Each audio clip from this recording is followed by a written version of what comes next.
Teddy Atlas said that a great champion will always find a way to land their shots. So it got me thinking, can Vargas land a shot that's going to spoil the Bam Inoue party we're all hoping for after this fight?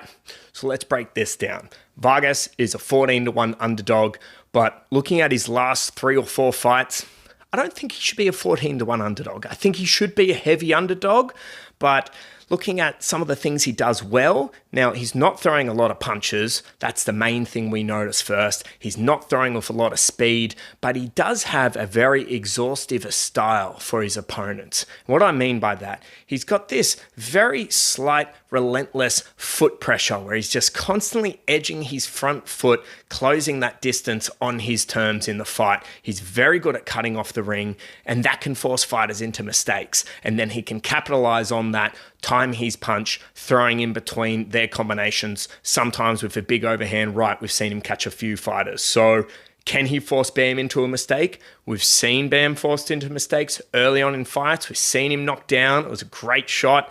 It didn't look like it hurt him at all. He bounced up like a jack-in-the-box.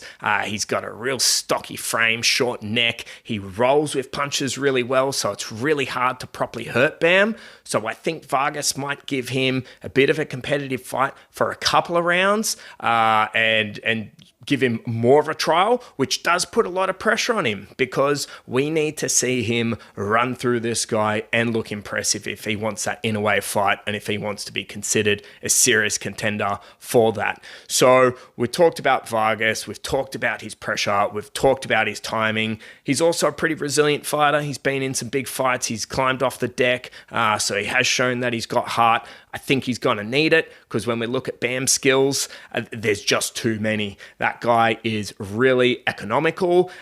His footwork is some of the best in the game. It shades of Lomachenko, that pivot step. He can do it to the left, he can do it to the right, and we see him score knockdowns immediately after that pivot. He's not just doing it for show, he's doing it with intentions to land his shots.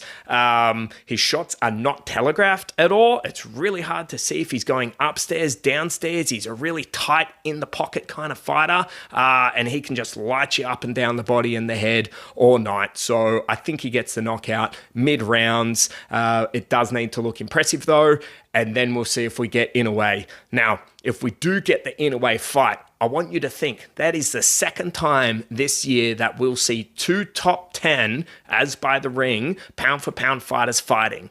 If we get that, we're lucky once a year, even once every 2 years. We might get it 4 times this year. We got it with Inoue and Nakatani. We might get it with Inoue and Bam. We may get it with Devin Haney and Shakur. And possibly if Christmas comes early, we're going to get it with Benavidez and Bivol. So I think we need to take a moment to appreciate this wonderful era we're entering into boxing where fights aren't marinated for years. We get the fights at the right time and we get fighters that are willing to put their O on the record or accumulate another loss on their record, knowing that so long as they're giving the fans the best fights, they're still going to stay relevant and they're still going to get the big names. So I'm absolutely here for that mentality in boxing. It's sorely needed.